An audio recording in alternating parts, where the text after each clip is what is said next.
The National Weather Service in Corpus Christi has issued a severe thunderstorm warning for southeastern DeKalb and South Central Texas, extreme northeastern General County and South Central Texas, northwestern Nueces County and South Central Texas, southwestern Lafayette County and South Central Texas, western San Patricio County and South Central Texas until 1:30 p.m. Central Daylight Time.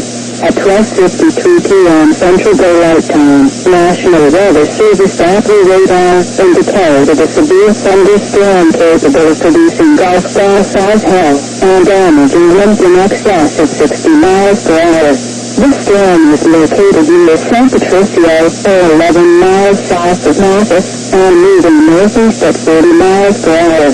Other locations in the warning include but are not limited to Glenford, West Sinton, Bonneview, Couplet, Conan, St. Paul, Skidmore, Sinton, Auburn, and Delaware. This is a dangerous storm. If you are in its path, prepare immediately for damaging winds, destructive hail, and deadly cloud-to-ground lightning.